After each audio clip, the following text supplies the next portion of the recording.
আজকে আমার অনেকটা সুস্থতা ফিল হচ্ছে, সেজন্য ভাবলাম বাচ্চাদেরকে নিয়ে একটু বিকালের দিকে ঘুরতে বের হই। Please like and follow. Hello everyone, this is Fatema, welcome Fatema blogs. সকাল সকাল উঠে যে যারাকে দেখতেছি তার দুইটা ব্যাগ আছে, দুইটা ব্যাগ তার হাতে, আর সে খেলাধুলা করতেছে। যাই হোক, আজকে হলো যারা তার ব্যাগ নিয়ে অনেক বেশি ব্যস্ত, আর সায়ান জায়ানকে রেডি করে দিলাম, কারণ তাদেরকে পাঠাবো নামাজে। তো তারা দুই ভাই সুন্দর করে রেডি হয়ে গেল, কিন্তু রেডি হওয়ার সময় তো জায়ান আমার কথা শুনে, সায়ান তো আমার কথা শুনে না, তাকে মোটামুটি ঝাড়ি দিয়ে কথা শোনাইতে হয়। তারপর হলো তাদেরকে বললাম যে জুতা পরে চলে যাও। সায়ান গেছে তার জুতা নিয়ে আসতে, জায়ানকে বললাম আগে তোমারটা পরো, তারপরে হলো ভাইয়েরটা ভাই পরবে না। তারপরে তাদেরকে নামাজে পাঠিয়ে দিয়ে এখানে যারার খুব মন খারাপ, কারণ হলো তারা দুই ভাই চলে গেছে, সে একা একা বোর ফিল করছে। আমি তাকে আমার কাছে ডাকলাম, যে আমাকে পাত্তাই দিল না। তো যাই হোক, এর মাঝখানে হলো জায়ান, সায়ান, ইয়াসিন সবাই নামাজ পড়ে চলে আসছে। তো তাদের এইভাবে নামাজ পড়ে আসেন আমার জন্য অনেক শান্তির বিষয়। আমার অনেক ভালো লাগে আমার বাচ্চারা যখন নামাজ পড়তে যায়। তো টেবিলে খাবার দিয়ে দিলাম, তারা হলো আরাম করে সবাই খাবার খেলো। খাওয়ার পরে আমি যেহেতু একটু বেটার ফিল হচ্ছে আমার, তো আমি ভাবলাম যে বাচ্চা কাচ্চাকে নিয়ে একটু বের হই। তো জায়ান বারবার বলতেছিল মাম্মা আমি প্লে জোনে যেতে চাই, প্লে জোনে। তা আমি বললাম যে জায়ান না, মাম্মার শরীরটা খারাপ, প্লে জোনে গেলে তোমাদের অনেক টাইম লাগবে, মাম্মা ওই টাইমটা দিতে পারবো না, চলো অন্য কোথাও ঘুরতে যাই। তো যেই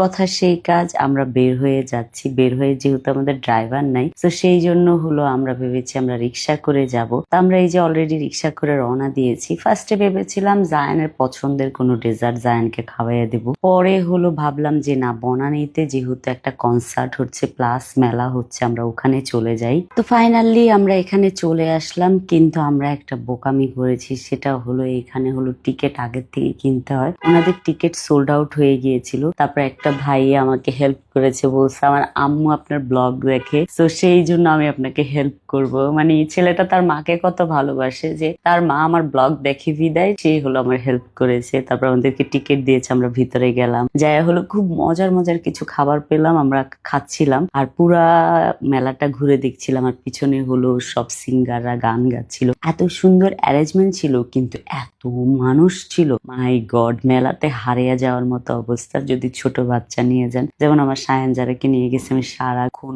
অনেক বেশি ওয়ার্ড ছিলাম যে আমার বাচ্চাদের কোনো প্রবলেম না হয়, বাচ্চারা যেন আমার হাতের থেকে না চলে যায়। তারপরে এরকম করে আমরা পুরা মেলাটা সুন্দর করে, কনসার্টটা পুরোটা টাইম এনজয় করেছি। একদম রাত পর্যন্ত আমরা ছিলাম, আমরা মোটামুটি বিকালে গিয়েছিলাম, রাত পর্যন্ত ওখানে আমরা খুব সুন্দর করে টাইম কাটিয়েছি। আমার বাচ্চারা অনেক বেশি এনজয় করেছে জায়গাটা, আমার থেকেও বেশি। তবে আমার সবচেয়ে বেশি ইন্টারেস্টিং কে লাগছে জানেন, ইয়াং জেনারেশনের বাচ্চা কাচ্চাও আমাকে অনেক বেশি দেখে, আমার ভিডিও দেখে, এটা আমার অনেক বেশি ভালো লেগেছে। অনেকে এসে কথা বলেছে, অনেকে এসে ছবি তুলেছে, আবার আমাকে আন্টি বলে সম্বোধন করেছে। আমার না একটু খারাপ লাগে না, আমার অনেক ভালো লাগছে। আমি না আন্টি হয়ে গেছি দেখতে দেখতে, কারণ আমার বড় ছেলের ফ্রেন্ডেরও আমাকে আন্টি ডাকে। তো দেখতে দেখতে দেখেন কত বয়স হয়ে যাচ্ছে আমার। তো সবকিছু মিলে আজকের দিনটা খুবই ভালো গিয়েছে। Thank you so much for watching my video. Bye bye, আল্লাহ হাফেজ।